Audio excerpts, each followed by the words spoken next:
Hi everyone! Hopefully this will work. Hi, I'm Emily Leeks, Senior Occupational Therapist. And I am Mel McGeary. I am the Senior Physio at the James Paget Hospital. We were meant to be with you today to do a presentation and a workshop with you, but unfortunately coronavirus has prevented that from happening. So we've changed how we're going to present this and get our information to you, and we have tried our very best to still go ahead with the PowerPoint that we've created and to still deliver some of that information to you, and hopefully this will be helpful and useful to you. You're going to have to apologise for us. This is, I think, the first time we've worked in this format, so hopefully it will work. We're just going to take you through the slides that we emailed over to Jane. Hopefully that's up on Blackboard for you. But we're just going to take you through the presentation so that you can follow it alongside with us. Okay, here we go. So starting off, we were just going to present our aims to you, and the aims of the session were to essentially recap how managing change and looking at the leadership models that I think have been touched upon with John Larner in some sessions. We were going to look at how we could apply that theory to our working practice and deliver some real life working examples for you. And we were going to help you understand your role when looking at placements and how that translates into when you are qualified practitioners. And finally, we were just going to explore and help understand the qualities required for effective team working and what that might look like. So we were going to start looking at models of change, and we understand that one model that you had been looking at that is relatable to us as well is Prosky's research of the most effective and commonly applied change, and he has developed this containing 3 phases. So there's three phases. Phase 1 is looking at and preparing for a change, preparing, assessing, developing a strategy of how you're going to embark on that change and how we're going to deliver it. The second phase of Prosky's research looks at how we're going to manage change. That's looking a little bit more at detailed planning and how you're going to change and manage the implementation of what you're aiming to do. And then finally, the third phase is combining the first two and reinforcing that change and helping evidence if it's effective or if it needs tweaking or relooking at. And that's essentially looking at data gathering, correcting some elements of what might need to be looked at, and actually recognising what is working well and maybe what needs to go back to the drawing board. And I think Mel's got some examples of how we can relate that into our working practice. So one thing we've done at the James Paget is a pilot for intensive care, looking at how we can provide rehab for all our patients. So applying that to this theory, the first phase, we audited the current contacts the patients receive on the unit. So we have 12 beds on our intensive care unit, and we looked at how much time each patient was spent each day from the physiotherapy team. We then met as a team. We set out some goals of what we wanted to achieve, and the plan was all physios were going to attend intensive care every day. So phase 2, we set the time that we were going to attend every day to 10:30 in the morning. It worked quite well because it allowed us to spend time on the other wards first thing in the morning and get a plan together. By 10:30 we could all meet on intensive care and we could see every patient for rehabilitation and for chest physio as well. We liaised really closely with the intensive care sisters, so they were on board and they could tell the staff of what was going on and how it was going to be updated. And then the third phase is we reviewed every 2 weeks, looking at the data, and we looked at our length of stay and we received feedback from our nursing staff colleagues. This worked really, really well because the staff really liked us being on board to help with their patients. They knew when we were coming, so they didn't have to chase us to come and see their patients. And it was also, we found that patients were being discharged from physiotherapy because they were up and mobile, able to do the stairs and everything before they even hit the wards. So we then weren't delaying things later down the line. And I think actually it then helped the ward-based therapists. It really helped with their therapy input and their planning as well, because actually the patients that had been seen on intensive care with that bit further ahead in their rehab, that actually it just helped. It helped really give the patients a bit more momentum through their journey. And one thing that we really noticed on intensive care is looking at critical care neuropathy, so where patients become so deconditioned because they've been in bed for such a long time. We were then trying to prevent that from happening really early on, and we were seeing less of that happening. So it's an ongoing project, but has worked really well for this model of change. So we move on to our next slide now. This again is looking at theories of change, and this is looking at the Kubler-Ross curve. I think another really great relatable theory of change. It kind of evidences, I think, the thought behind the fact that the constant of the NHS is change. Things are constantly changing through big or small. Some change is really noticeable from the get-go. Some other elements of change that we encounter throughout our working practice is so much smaller that actually it takes a while to really notice that impact and that change. But whether big or small in that way, it's still the same process. You're still looking at the various social norming and forming of how about a change goes. I think one of the bigger examples of how this can be related to a larger theory is how one example I've got actually is a few years ago, the CCG just decided to close down pretty much overnight all the community beds in the hospices, and actually we had gone from a really nice way of interacting with the community teams. We had really nice discharge plans. That to have this happen overnight was quite a big shock to us. We went through as therapists and as acute staff through the many stages that you can see there: the shock, the anger, the bargaining. You know, we couldn't quite believe that this was going to be happening to us. And then actually we moved through to the acceptance stage, and actually we then had new teams to work within the community. We had new pathways to follow, and actually it's still the same way. It still wasn't an easy transition, it was still a big change, but it's definitely worked favourably down the line.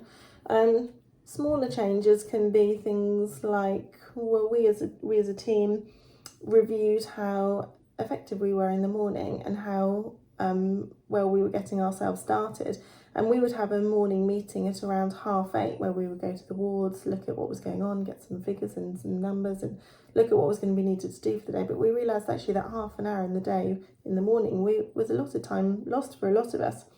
So we decided that we were going to actually pull our meetings forward to 8 o'clock. So right from the get-go, from our starting day, we were able to plan our day a little bit better, and actually across the team of 10 or so people, that gave us a lot of extra time. And again, we reviewed it and it seems to be working really well. It means that we can actually, as occupational therapists, do a lot more of the functional assessments, look at washing and dressing in the morning. We can do breakfast feeding assessments, and actually it's worked really well, and we're sticking with it. So small and large changes happen, but all with good outcomes in these circumstances. So moving on. Keep talking. So moving on, when we're thinking about change, this slide is looking at organisational and personal change, because I think it's really important that we acknowledge that it's not a one-size-fits-all approach to change, that actually as we're working and as you're transitioning from your student through to your qualified life, actually there are lots of things that go on as an organisation that we need to adapt to and that we need to work with. And actually there's things within our own personal working scope and our working frame that we need to change, that we build on and that we evolve.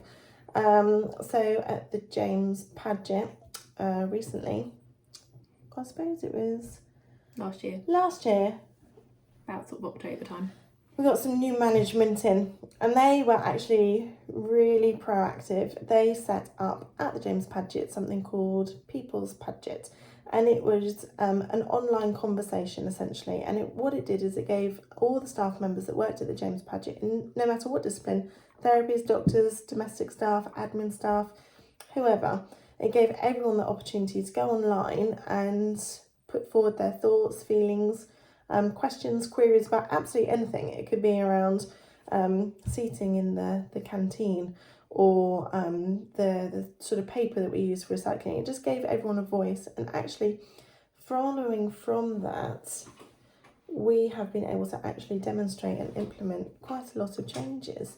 So we now have separate seats for the staff to go and sit in when we're having our lunch. We're not against sitting with anyone else, but actually it's quite nice for us just to have that time and that space for ourselves, to be protected time. We now have wooden cutlery that we use in the canteen. So obviously we're thinking about our economy and how environmentally friendly we are. We are able to get cheaper coffee refills if we take our own cup. That's been a change that's implemented. We have been able to access additional work on the bank a bit easier. They've streamlined processes. We have been able to sleep pods. We have some sleep pods that have been created. So that just means like the night staff that are working, they get to just go and have a little kip after night staff. They don't have to worry about driving home in dangerously tired conditions. Just gives people a bit of a break, a bit of well-being, elevation, lets them just rest, after a night shift. We also have a really interactive various Twitter pages where we're constantly bouncing ideas off people. Actually, I think it's worked really well, the People's Pageant, because I feel that we've actually been listened to, and that massively boosts morale. And I think it evidences that it's not a top-heavy approach. You can be a single individual, and no thought is too small or too big to actually invoke a change for the wider good. And I think it's really important that we can recognise that any change that we have can have a really, really positive impact on our wider colleagues around us. And I think it's a really important message to take home with us. And I'd just like to point out to everyone, there is a link on this page of the slideshow that you can go to, and you can have a little look at the Paget's people, and it just tells you a little bit about what's going on with that process. So just to help sort of embed that a little bit more for you. I think just touching on personal change, I think it's inevitable that when you are qualified, you're going to start off somewhere in your rotation, and it's just going to really start giving you some really solid foundations and building blocks really to start evolving your own career. Every rotation will be different. You'll have different experiences. You'll keep building on your knowledge, and you'll keep taking all those bits and pieces that you've learnt with you through the different specialities, and still until you start feeling that you found your niche really, whatever that may be.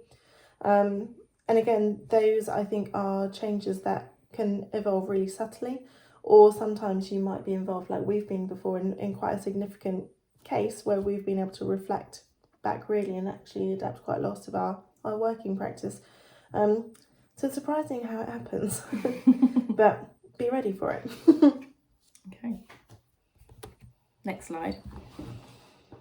Okay, so this one is looking around changes for students. It's obviously really important to acknowledge that changes happen for students as well as us qualified folk. We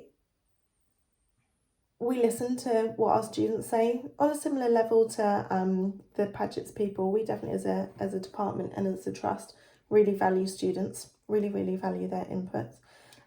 We know quite a lot about this. As a side note, me and Ems are the student coordinator therapists for the James Paget. So when we talk about students and we talk about you guys, we know about it a lot. And we'll go on to explain that a lot later. But this is why we feel like we can talk about this in this presentation. Yeah, definitely. So where was I saying? Sorry. It's absolutely fine. I knew this was happening. I think I should probably apologise. There's a good chance we might get disrupted at some point by someone or something.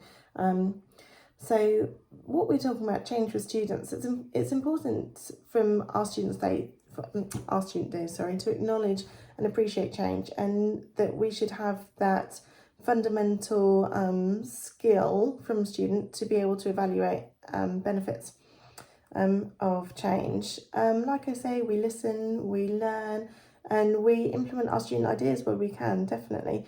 We really love a service improvement and development plan. definitely do. We're very You may passionate. not, but we do. We love them. We definitely implement them where possible, and we've got a couple of slides just coming up to discuss some real life cases and examples of where we've done just that. One example that we've just had from one of our MSc videos was looking at the way that we prioritise our caseload within our team, and he's developed a really awesome poster that really makes it clear cut, and actually it's really so good for starters, new Band 5 rotational starters, students. But I think actually the key to this is that it's a poster that we're able to put up now on the ward walls, and it is a really excellent signpost for doctors, nursing staff that want to maybe refer to us if we're not around on the ward. They have a much clearer way of getting the salient information across to us, and it's just brilliant. This chap was with us for 6 weeks, and he's come up with this awesome idea that we're definitely now going to be rolling out. We've got another example which is on the next slide, which came from an MSc student probably about a couple of years ago now, where he was working on the respiratory ward with me, and part of what I asked him to do was to carry the emergency bleep, so any chest physio referrals would come through to him. And I think initially he thought it was going to be really easy, and then realised as soon as he picked up the phone to answer that phone call, his mind went blank, and he didn't know what to say, what he needed to say. So quite overwhelming. Yeah, so he created this basically a crib sheet, which follows the SBAR format, which is what we promote in emergency situations, not just at a trust level, but it is a national thing that people use. But it allowed him to ask all the appropriate questions to get the right information on the phone straight away.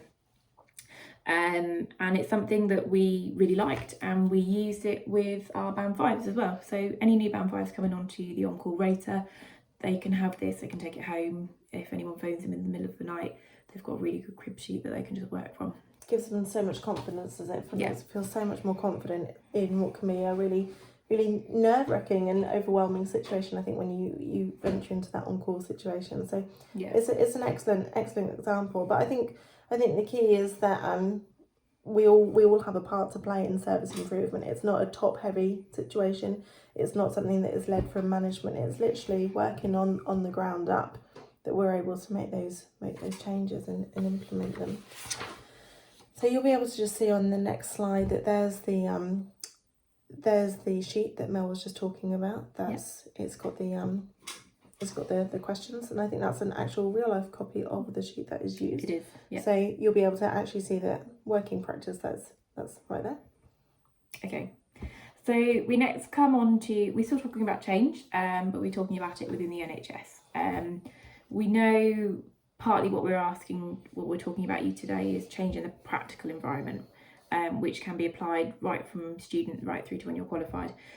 We talk a lot about the NHS because that's where we are based. So, but we know that some of your placements or some of your work as a qualified therapist may be outside the NHS.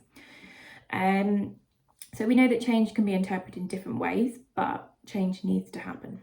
No team, whether it's a therapist or anyone else, should be stagnated in a team. Change is good. We appreciate sometimes that we need to fight change because we know that it's not quite right. We know our minds. People say that therapists are very headstrong, and that's because we have a lot of clinical reasoning to support our theories and our thoughts. But we're strong for a lot of other reasons as well.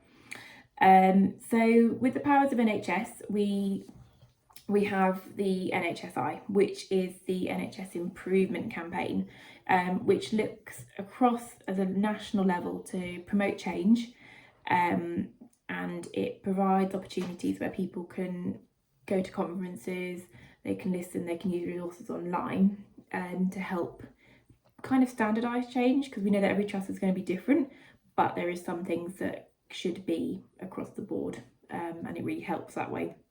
There's some really excellent resources online actually around the NHSI campaigns, and I think Twitter is really active as well, so it's a good place to go and have a look at What some of the bigger things? They have got their own Twitter page as well. Yeah. So we're going to go through some of the campaigns now, and hopefully some of them you'll recognise, and some of them might be new to you. Okay. So next slide.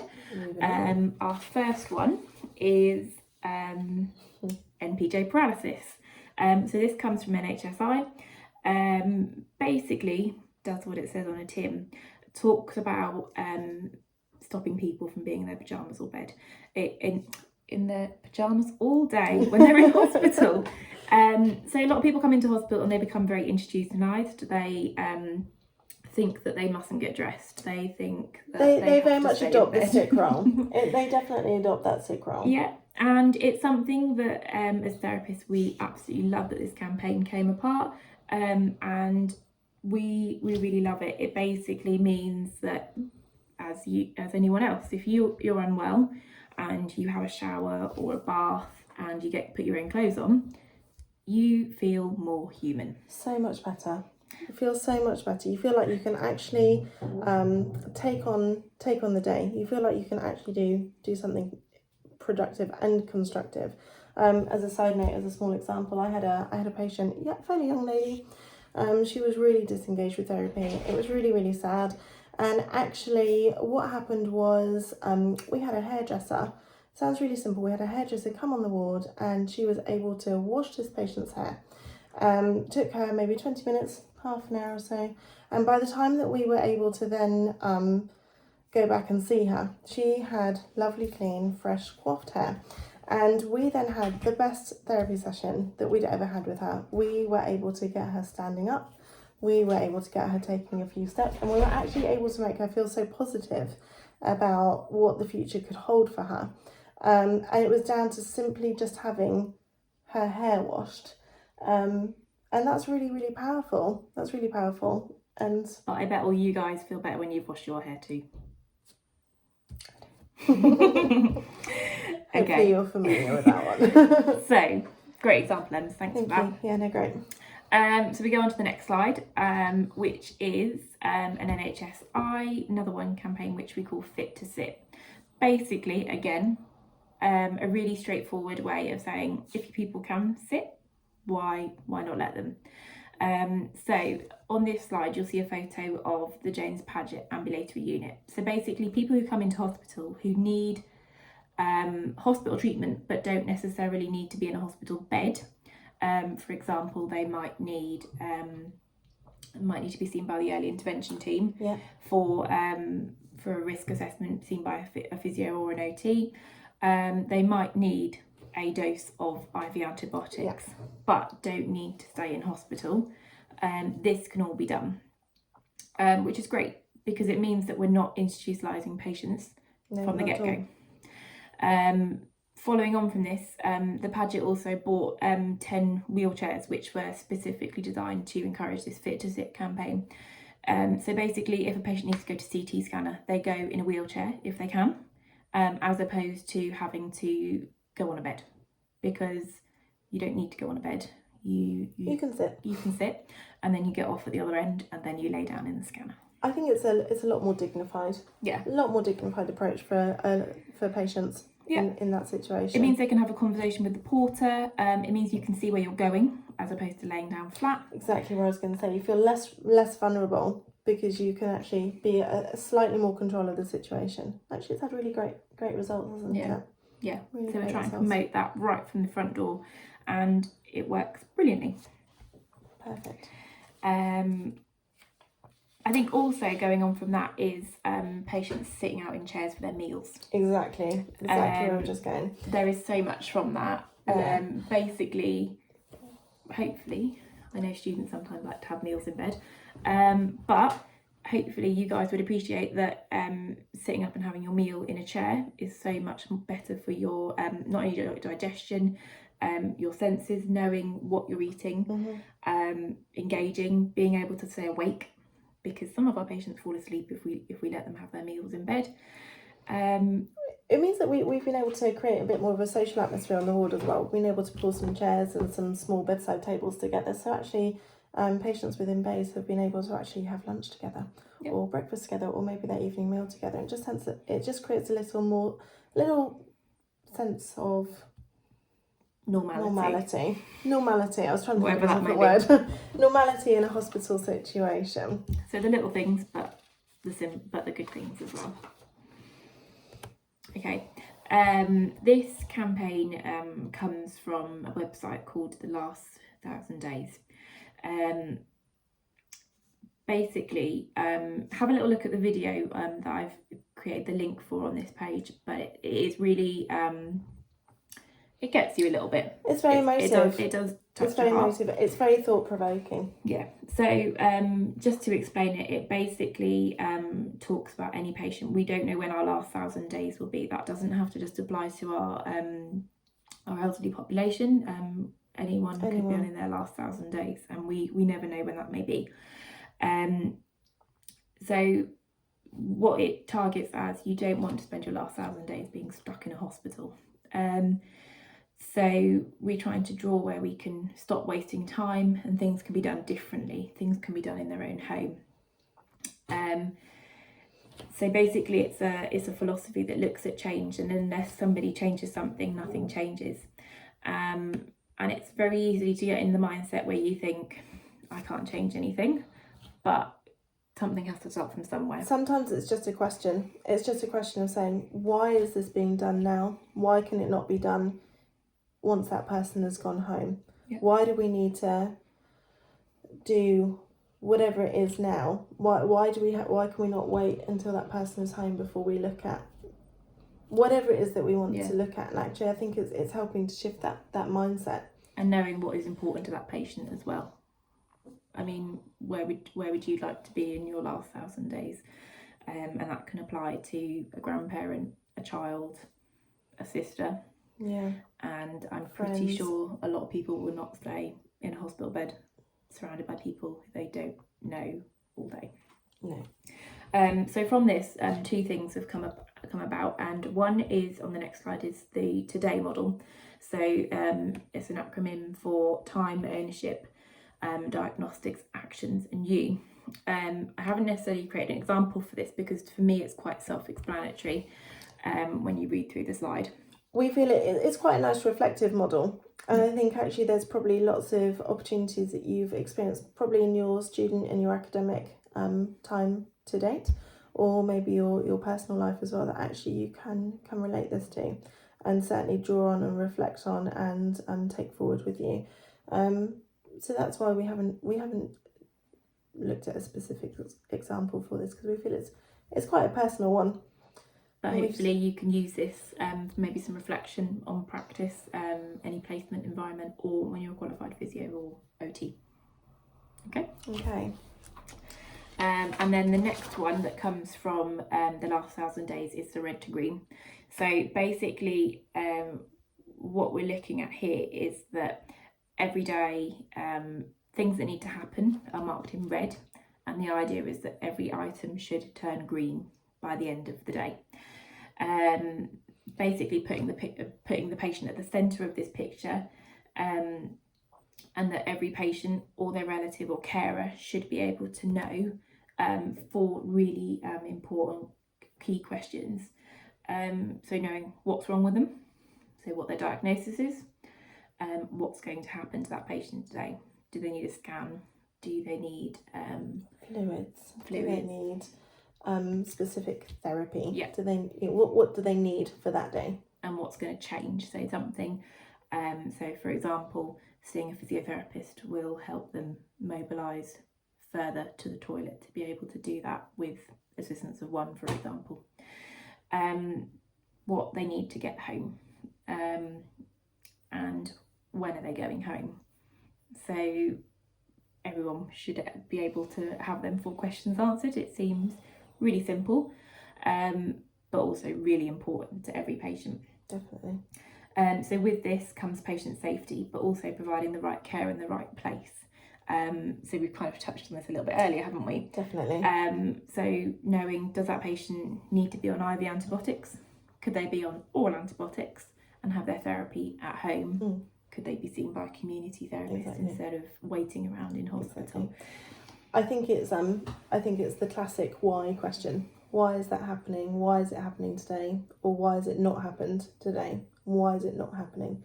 And we've got a example of this, a really nice example actually, of a patient where this should be all be answered.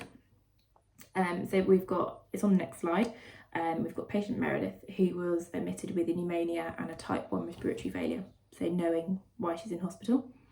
Her past medical history, for your knowledge as well, is asthma and high blood pressure. Her social history includes that she lives with her husband in a bungalow and she normally walks with a stick outdoors. Her medical treatment involves IV antibiotics, bloods, oxygen therapy and nebulizers. Her therapy from us guys would include breathlessness management, an exercise program being put together, a mobility assessment and a transfer practice. So that's what we're doing for this lady. So her SMART clinical criteria for discharge will include from that her CRP, so looking at her bloods, needs to be below 6. Her white blood cell count needs to be less than 10. She needs to be mobilising independently with an aid and requires to be off her oxygen with SATs above 94%. So from that, we know that's what she needs to be able to do, and we can also set a estimated date of discharge that she should be turned around within so many days. It gives clear feedback to that patient, clear feedback to our colleagues, and clear feedback to the community colleagues as well if they're going to be going in. Yep. So a good example, really good example. So next we move on to another change within the NHS. So when we this is something that's come from the Paget, but is something that we've stolen from a national campaign somewhere along the lines. We get a lot of quite negative impact with change, and we can get quite bogged down with everything. I think definitely it's easy to say that we get quite bogged down with things. I think it's working in the NHS, especially in the acute setting like we do, I think it's only very realistic to say that we do have high caseload pressures, and we do have some high demands that are made of us on a daily basis. And whilst it's quite easy to sort of normalise the challenges that we face at times, it's actually really important that we stop and acknowledge the many positives that we achieve on a daily basis. Yeah. And it's important to praise those and promote them. And I think that reflects really well that we're really quick to say something bad, but actually, as a therapy team, this campaign looks at saying something good and acknowledging people. So we've got Thank You Thursday, which we post on our Twitter page. It looks at improving self-esteem and focusing on the positive. So just acknowledging another team member, what have you done well? I think it really it sparks conversation as well, doesn't it, actually? Because what one of our colleagues might have done something great in a day or a week, and actually to them might feel a little insignificant, but actually to the wider collective of our therapy team could be a really huge educational learning point and actually lead on to a lot of other things for us. So it's a really lovely opportunity. And then of course, it's nice to wish people well on, marriages, etc. So it's a nice opportunity to just acknowledge all elements of good. Okay. So our next one is it's another Paget one, but is something that now is being taken more to a national level as well. People are following suit. So back in 2015, the James Paget Orthopaedic Therapy team decided that we were going to stop hip precautions. So normally, following an elective total hip replacement, we would advise you not to do certain movements. So for an anterior hip replacement, for example, we would say avoid external rotation and extension. For a posterior total hip replacement, you would avoid internal rotation and flexion past 90 degrees. So from this, we did a massive audit, and we looked at the total numbers of dislocations in 2015. So we did 416 total hip replacements. We had 3 dislocations. So we only looked at primary dislocations because that's the most important message we're looking at. And as you can see, the percentage that dislocated were 0.72%, which is really small. We then stopped our hip precautions after 2015, and when we re-audited it at the end of 2016. So we did 304 elective total hip replacements, and again, only 3 of them dislocated. So you could see there was no change, and it allowed people to move more freely with movement, obviously within reason. We provided less equipment because it wasn't as essential for your comfort rather than precautions. It allowed people to return to normal activity as soon as possible and as soon as you felt comfortable. And it was clear there was no reason to follow hip precautions in certain cases. It was very clear if the person did need to follow hip precautions. So when the orthopedic surgeon maybe did the procedure, they might have found a reason, that the joint was really shallow or something, that they required hip precautions to be in place. Great opportunity to really just demonstrate and showcase your clinical reasoning around actually why you would or wouldn't do something for that patient. But another really good example of actually of how the James Padgett is leading and trailblazing in a lot of areas. Yep. So your next slide is a campaign from the NHS, which I really, really hope that all of you are aware of by now. I think if I think correctly, you should all have that on your name badge now. So this is the hashtag Hello My Name Is campaign, which was derived from a social media campaign from Dr. Kate Granger, who sadly suffered from a terminally ill cancer and unfortunately was admitted to hospital with sepsis. She found that when she was in hospital, people didn't introduce themselves, and she found it really difficult, and she wanted to do something to change, so she created this campaign.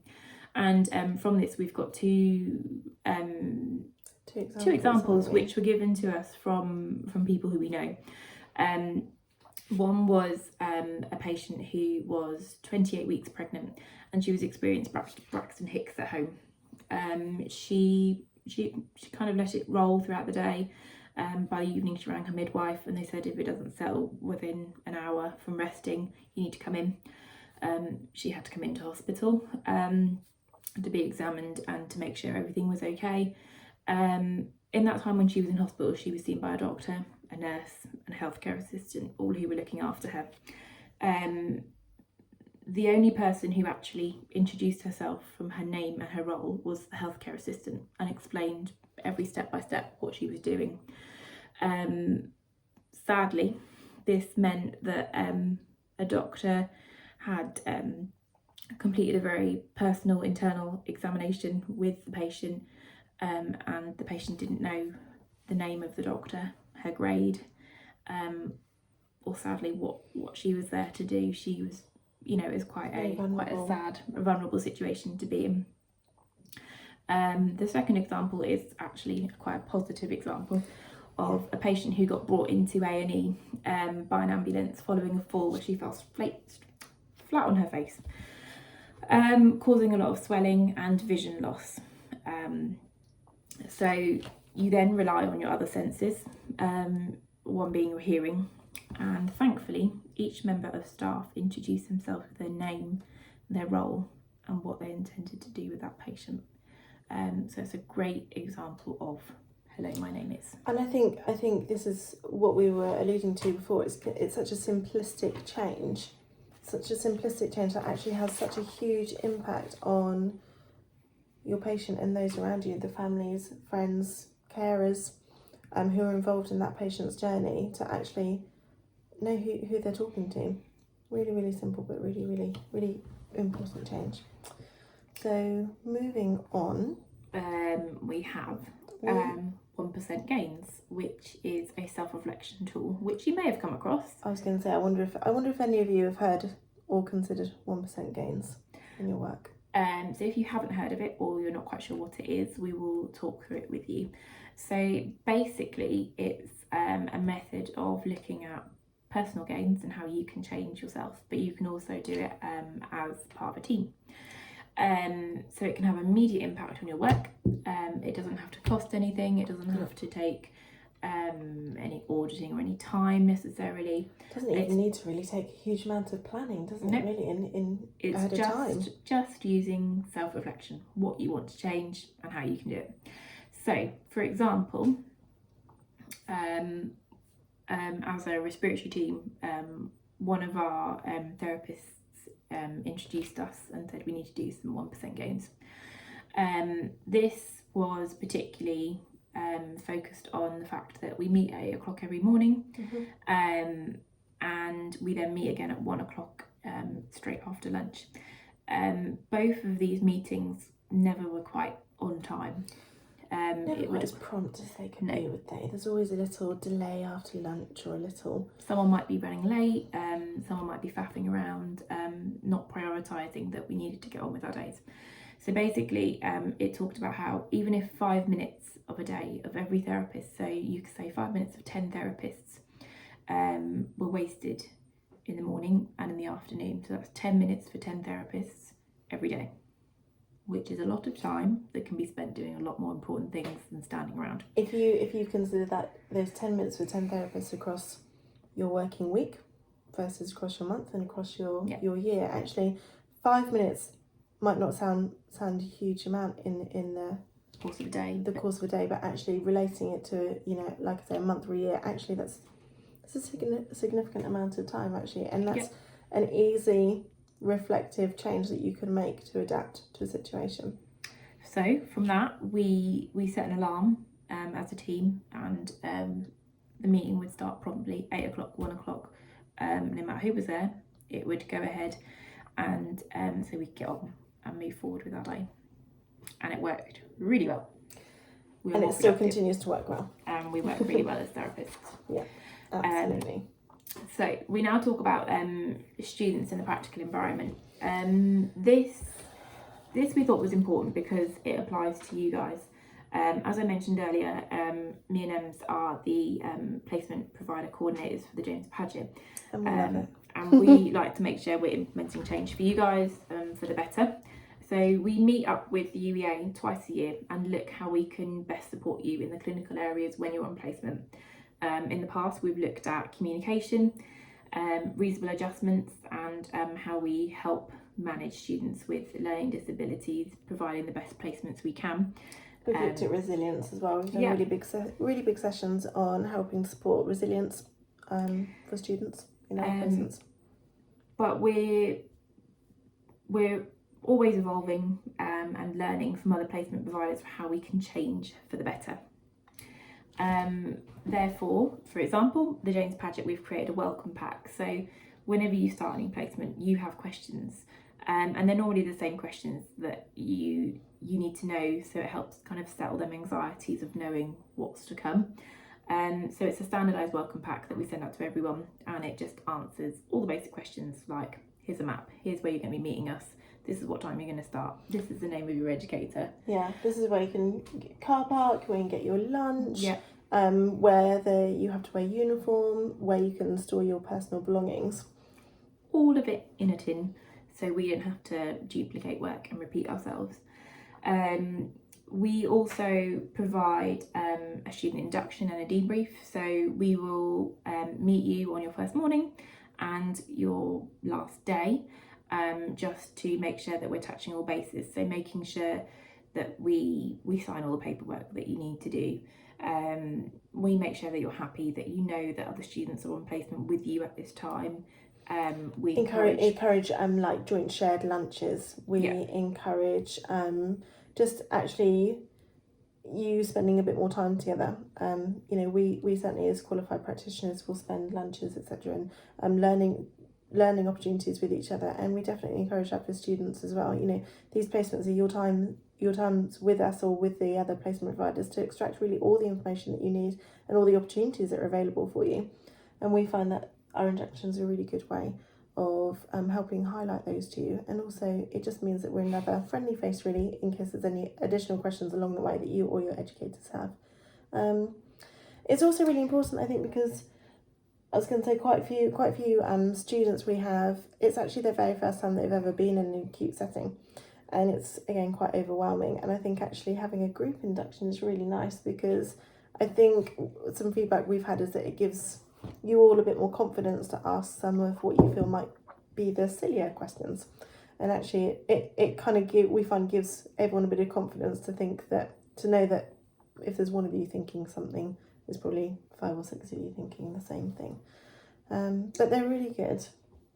You were going to say? Yeah, I was going to say, just touch on the debrief as well. So the debrief provides the opportunity to talk about what went well, what didn't go so well, allows us to fill in the student debrief questionnaire, so talks about like any things that you might want to bring up more formally, and hopefully we can then feed it back either to the educators or the people at the UBA as well, so they know what the general consensus for problems are. We also then provide manual handling training.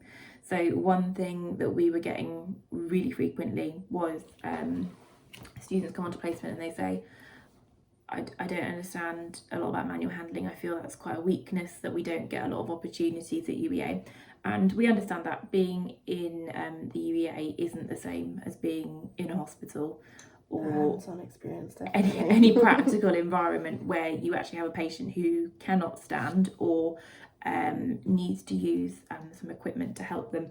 So we provide training for that. So when you come onto placement by day 2, you'll have some experience, some knowledge of what the equipment is, how to use it. So you're not then one step behind. It's actually, I think if you're in a situation where your educator were to bring something out, it's actually having that familiarity around it from the get-go, rather than needing to feel like, you know, you're a week or so in before you're starting to acquaint yourself. And that's definitely one change that we've definitely implemented from feedback that we've gained from people like yourselves, so thank you for that. Our next one is something that we've changed, is the 2-to-1 model. So some of you may have experienced this, others may not. So basically it looks at 2 students to 1 educator. We have tried to implement this regularly at the James Paget, so we've now done 5 within the past 3 years, which is great, and it works really well. It changes how we have students, but it also changes how students perceive themselves on placement. And I won't bore you with all the details, but hopefully it just it sort of will help you realise that it creates a very different opportunity for students. They have more awareness of when you're with another student, you can ask them questions to the fellow student as opposed to your educator. They can do peer learning. They can do doubles with each other. They can work with it's a really positive other members of the team. It's a Definitely. great Really. way to learn.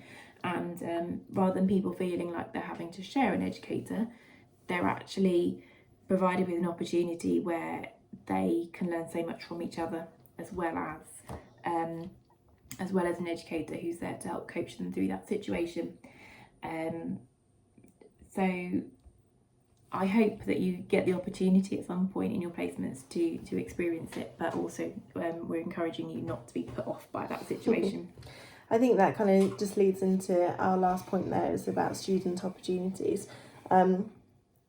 Student opportunities are plentiful, certainly across your placements, but equally we do acknowledge that as you transition into your newly qualified role, there probably are still some elements that you might not have come across or experienced before. So it might be that you've never stepped on to an intensive care unit, you might have never seen a total hip replacement. It doesn't mean that you haven't developed and built on those transitional skills though, that you're able to take through to those rotational experiences with you. But we do try to, as placement coordinators, definitely try to encourage and promote all the opportunities available to you, so at least you have some form of familiarity and awareness when embarking on your Band 5 post. So moving on to the next one, we've got a case study here actually that Mel and I were involved in for a lengthy period of time, and we have got a patient that was pseudonymed, we have called Christina. And Christina was a young lady, mid-30s. She developed a brain tumour, probably in about her mid to late 20s. She underwent a craniectomy. Apologies. Craniectomy. She, from that, developed epilepsy, and on top of that, she had a stroke. So her background was that she was a young, life-loving individual. She had been to university. She worked at a high street fashion shop. She loved makeup. She loved nail varnish. She was just a typical girl, for want of a better phrase, really. And since the tumour, the craniectomy, the epilepsy and the stroke, she started to have multiple admissions to the James Padgett for various reasons, some of them being aspirations, some of them infections. Initially, she was able to return home under a rehabilitation program, and she was able to go home and work with the community therapists and actually engage in achieve, I think, something that resembled what she was able to do in pre-tumour. But as life progressed, she aspirated a little bit more. Her infections became more and more common, and she was we got involved when her mobility had decreased significantly. There were lots of questions around her needing to possibly be peg fed, which is where a tube goes down into your stomach and you're artificially fed. But there was lots of complications around her family input, and they had strong beliefs over certain medical treatments, some medical therapy decisions that should or should not be made. And there were also some questions and some issues around the medical team that were looking after her, and some of this was a little bit of a misunderstanding on their part. So decisions were essentially being made for Christina without the medical team probably working as hard or as thoroughly as they could to ensure that Christina's voice was properly heard at all parts. Mental capacity assessments were completed, and the wrong information was put down. I remember one saying that Christina had learning disabilities, and that was not true. She had no formal diagnosis of learning disabilities at all. And actually they based a whole medical decision around Christina having learning disabilities when she didn't. So we felt very passionately actually that we needed to be Christina's advocate in every sense going, in terms of what she could do for herself and what decisions she was able to make. So we worked for a really long time with Christina. We went to multiple meetings with various different multidisciplinary teams to really fight to make sure that Christina's voice was heard. And I think one of the best moments for us was that we were able to get her actually sitting back out in a chair. We were able to massage her arms and her limbs because she was very contracted. So we were able to soak and use some of her Clarins to massage out her hands and make it a bit more comfortable for her. But we actually managed to develop a way to communicate with her. We devised a yes or no chart. So we just created an A4 piece of paper, split it in half. One side had the word yes, one side had the word no. And when we placed it in front of Christina, asked her simplistic questions, grading them up to more challenging, difficult questions around aspects of her care. They obviously had to be closed questions to get the correct answer. Christina was able to look at the yes or look at the no clearly. So there was no disputing where she was looking. She was able to look at yes or no, and that actually changed a lot for Christina and changed a lot of her medical plan. And that was something that we were definitely so proud of, that we were able to really advocate for Christina towards the end of her life. She sadly developed brain mets and passed away. But we definitely felt that we had a positive impact. It created a really good opportunity for us to look at mental capacity in the practical environment, and from that it drove us to provide opportunity for every patient by reasonable adjustment, and to make sure that we were always a strong voice for our patients, especially when they don't have a voice themselves. Really making sure that our patient's at the centre at all times. Moving on to the next slide, we talk a lot about changes for patients. So changing really straightforward, simple things can have a massive impact on the patient and in the acute environment. So things like changing the environment where you're assessing the patient or spending time with the patient. So maybe completing a wash and dress at a bedside with a bowl isn't the most thrilling thing for them to do. Or the most natural thing for them to do. So taking them into the bathroom where they've got a bit of privacy, they can lock the door so no one's going to peek round a curtain, and create a bit of normality. So do you normally have a strip wash? Do you normally have a shower? We're not so keen on baths because we don't like getting patients stuck in baths. Showers and strip washes we can do. But yeah. Drinking out of a normal cup. Absolutely. Quite often we'll see patients sat with sippy cups with maybe a straw and something that resembles what toddlers use. And 9 times out of 10 I will say to patients, I don't think that's something that you would drink out of at home. So how about we stop that here? And I don't know how many people in the community drink a cup of tea with a straw. Not many. We don't encourage that. Not many. Changing the environment's a big one, I think, actually. Sometimes, yeah. I think when you're on a ward, I think patients can sometimes, and their families can feel a little hopeless. It's all a bit Magnolia. It's all a bit noisy. There's lots of clinical things going on around them, and actually just changing that environment, taking a patient into the garden or one of the centres we have, like the Louise Hamilton Centre, just so there's a bit of shrubbery, some flowers, something different to look at, can actually really help patients put a different perspective on things and actually just change their mindset a little bit and actually re-engage where maybe they had fallen short, or reconsider something that maybe we're trying to broach with our patients. So never underestimate, I think, the power of a change of scenery, even the canteen, just somewhere. Yeah. So by involving what is important for that patient into our treatment plans, we will naturally get a better outcome from them situations. Absolutely. I think we have a point on there about eating your meal sat up in a chair, and I think we touched on that earlier. You can see we feel strongly about it. So another thing which is really important is changing stereotypes. And if we were with you today, we were going to ask you what you think some of the stereotypes are. We've had a little thought about some of them that are very traditional. Knowing a few that are come to our mind was doctors are men, nurses are women, patients only listen to the doctor, and I'm on bed rest for 2 weeks.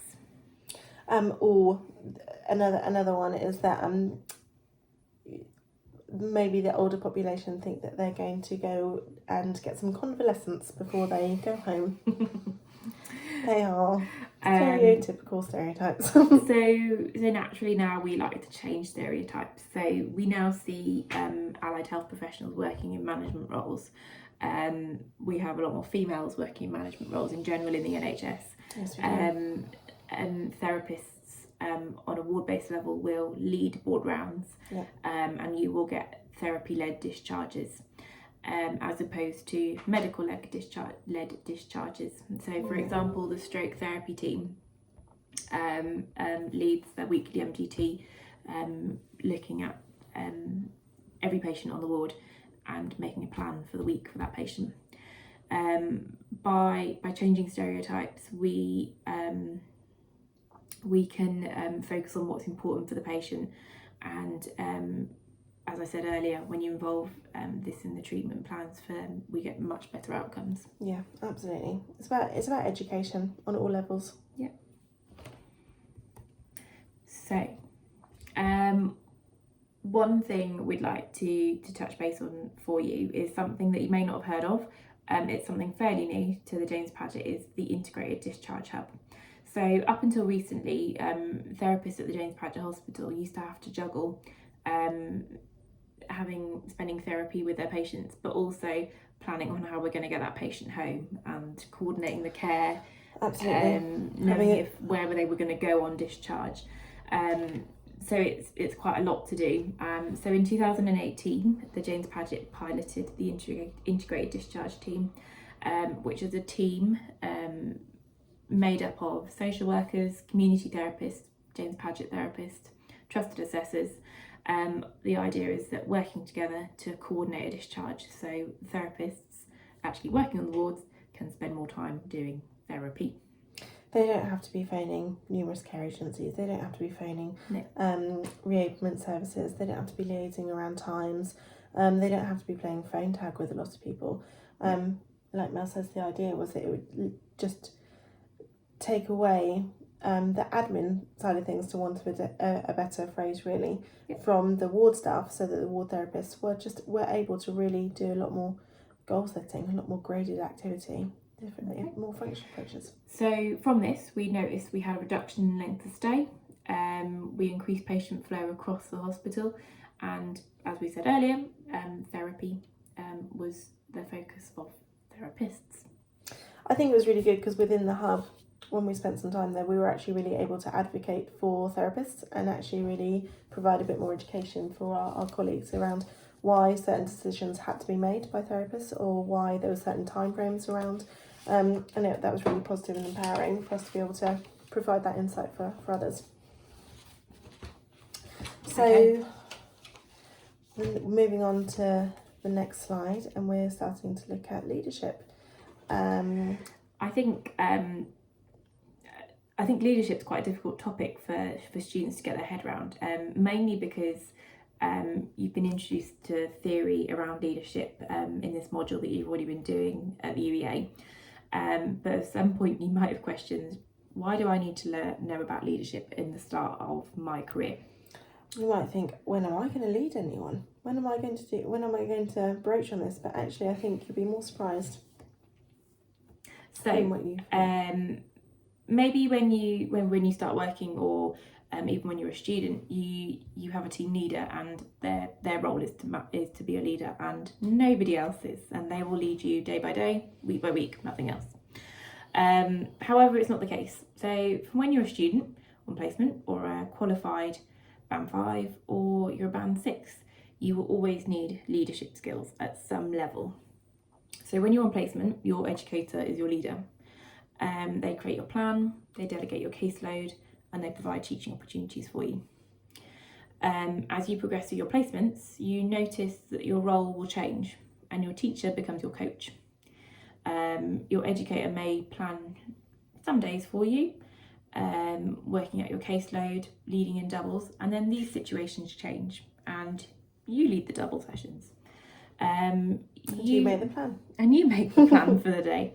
This allows us to figure your communication skills, your time management skills, delegation skills. Skills. So it's things that we're looking at in your assessment paperwork that you need to be able to tick off to say that you're passing that placement.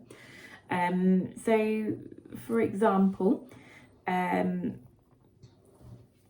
you lost my page now.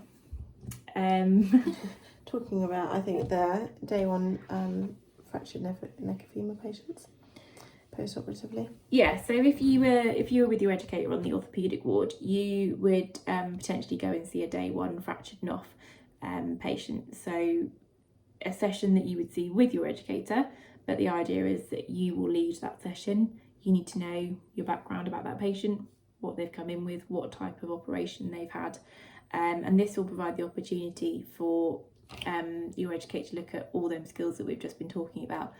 And your educator acts as your second person for the session, so you have to tell them what you want to do. And it might be very simple of where you want them to stand, what bit of equipment you want them to get, but it works really effectively.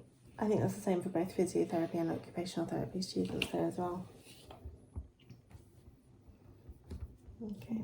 There we go. So we're going to move on to when you're a newly qualified therapist. So the role changes slightly where you sit within the team. Obviously these conversations aren't designed to scare you, but the idea is that we're trying to help you create some awareness. So you'll, at this stage, you'll be supervised and you'll be guided in your development, because you never stop in your career. You'll always develop no matter where you are, but you have some responsibility to maintain the effective team working. You work alongside therapy assistant practitioners, other Band 5s, as well as your senior.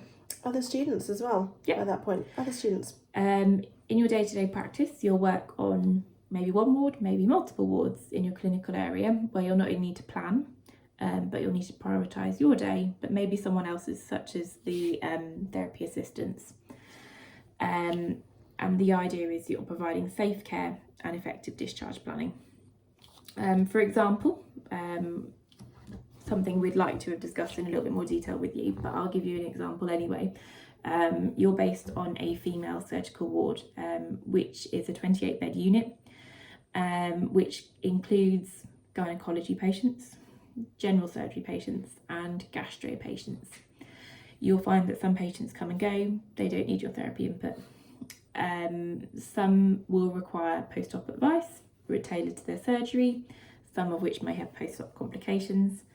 And on a busy ward, you're not going to see every patient alone. You may have to see them as doubles as well.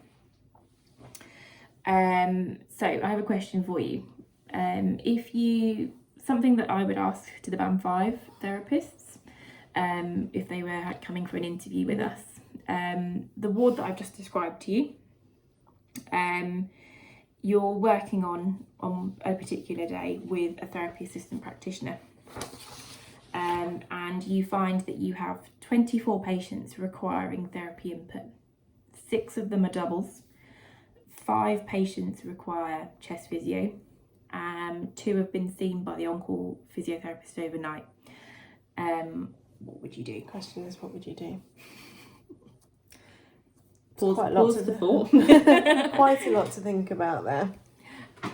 So if we were going to answer this question, first of all, we'd hope that you realise that it's something that you can't manage by yourself, even with a therapy assistant practitioner. Definitely. So it would be escalating it up to a senior, explaining how big your caseload is, and devising a strategy. So there is an element of delegation. So you have a therapy assistant practitioner, but you also delegate to another therapist with you on the ward.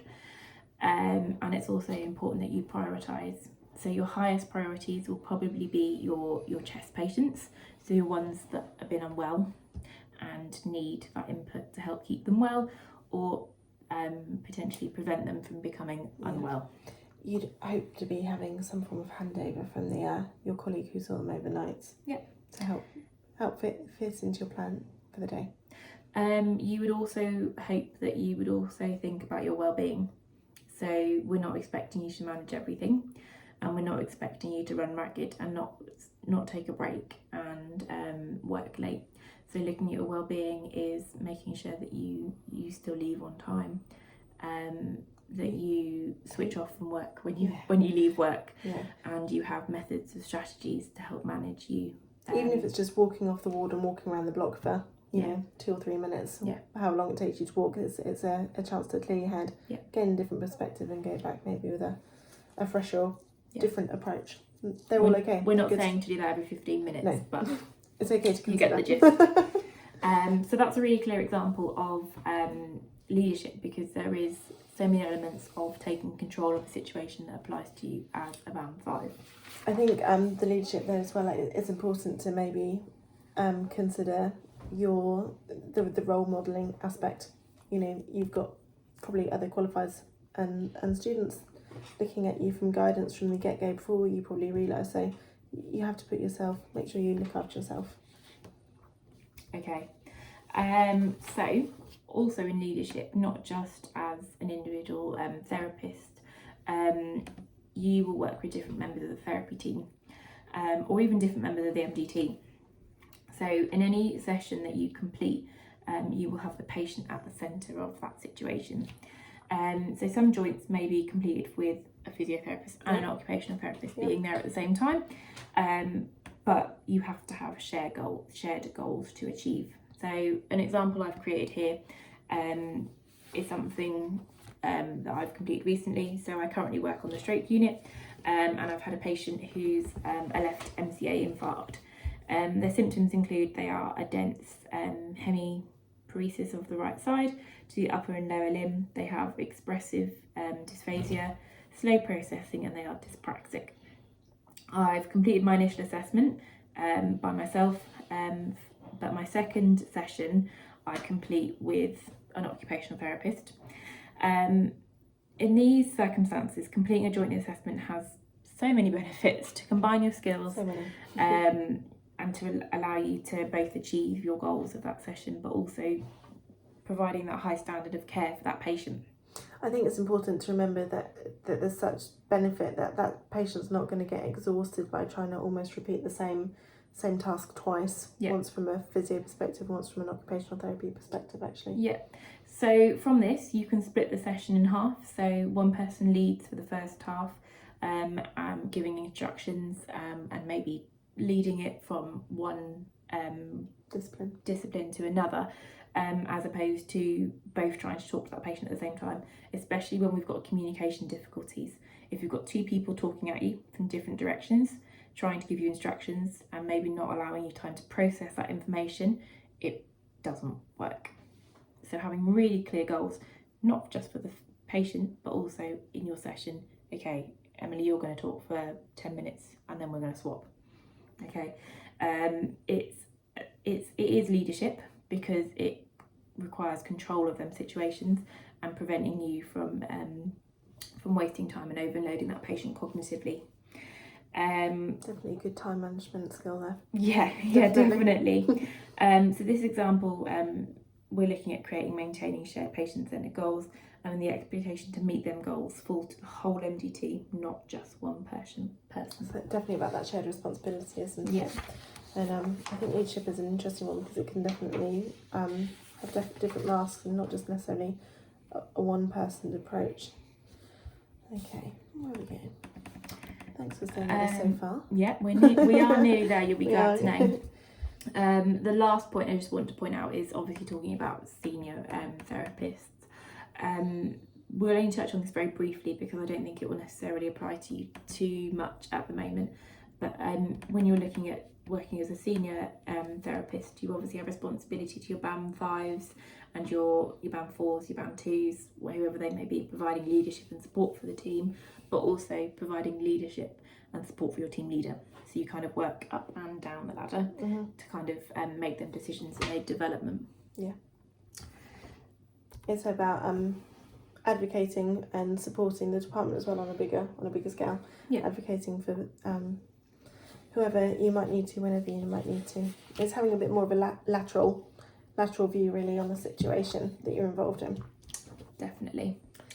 So I think very briefly, because we've kind of touched on this a lot, on the next slide we just highlight that leadership is really important for the MDT working, leading the patient's journey, so a bit like that stroke example we just talked about, and also by being a leader you can act as a patient advocate, making sure that voice is heard, because being a patient in hospital is a really scary place for a patient to be in, and sometimes they need someone to be their voice and act as a leader for them.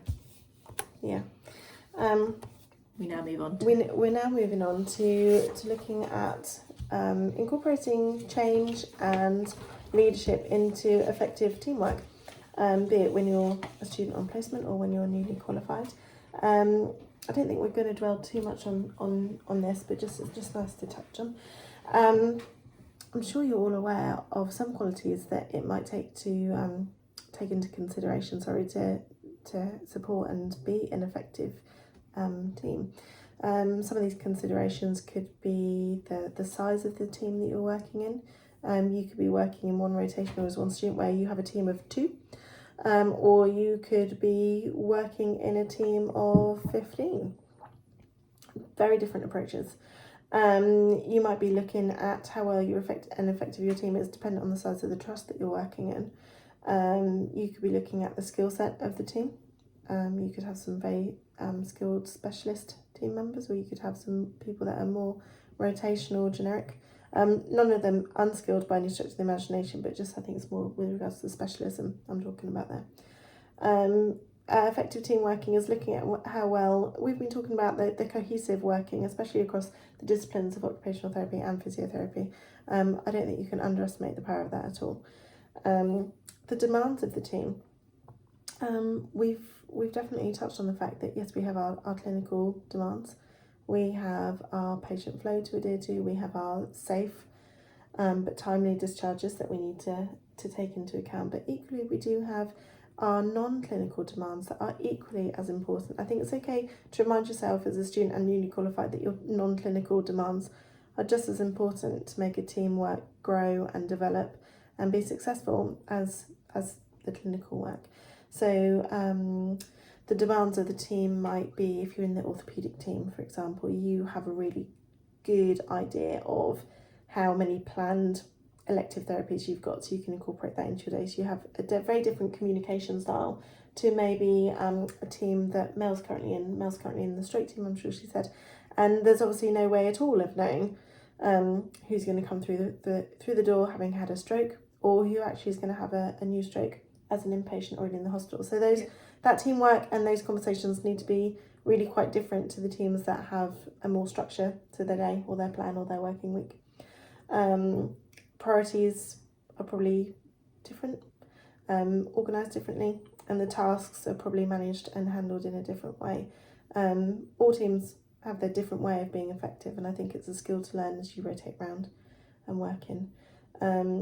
I think all teams, though, do definitely adopt the PDSA cycle, the plan, do. You'll have to forgive me, the S and the ACT. But communication is the key. I think effective teamwork is really about a positive buy-in. It's about supporting one another, and it's about actually just seeing if someone's seeing what's going on, having an awareness of your team members. I think people have things going on that everyone needs a bit of TLC about. It's obviously benefits to effective team working. It allows for some buy-in, it allows in for some shared responsibility for change, shared responsibility for leadership. It means that you are all joined in a shared vision for where you want your team to go and how you want your team to evolve, and what new exciting things you want your team to shout about from the rooftops, because you can do that. It's really good because everyone in your team has got different experiences and different skill sets that are a wealth of information and knowledge and teaching opportunities there to draw on, so you can definitely use them.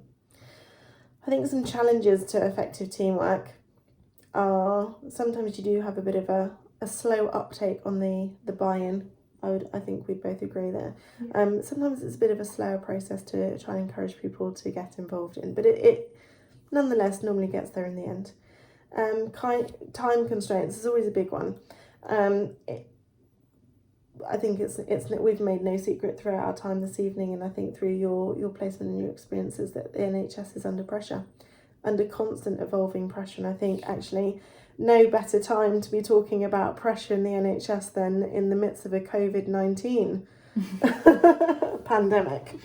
But we're resilient and we adapt and we utilise and we put our skill set where it's needed. Albeit we might encounter staff shortages. I think it's a very real thing to say. Varying dynamics, they can be a bit of a challenge, But I think wherever there's a challenge, I think there's a learning opportunity. And I think that's one of the key messages there is to take home, is that where there's a challenge, there's a learning opportunity. And you should always look for that and try and implement it, because it will be there. And it will be there for you to reflect on and pass on to someone else. Regular meetings, communication, I think really, shared buy-in. I don't want to dwell too much more on a effective team member. I don't know if Mel's got anything more that she wants to add or say in regards to that. I think we're kind of there now. So that's the presentation done. A small conclusion I think we both like to make really is that I hope you felt that we have discussed and we've reviewed some theories of change, especially looked at some leadership. And more so really about how I hope you've got some good examples of how we've adapted these into our real life working practice. We've seen a lot of change over the last 7 years, and I'm sure it will change gradually and exponentially over the next few years. But I think what's important for you is we hope that it's giving you the opportunity to reflect really on your journey from now and your journey into your qualified role, and who knows where leadership and change will take you. So I think that's us pretty much come to an end. Thank you so much for spending this time with us. Sorry we can't be there in person. I'm sure you'll get to see us again soon, another time. And take care. Nice to see you. I think we'll sign off now. Bye.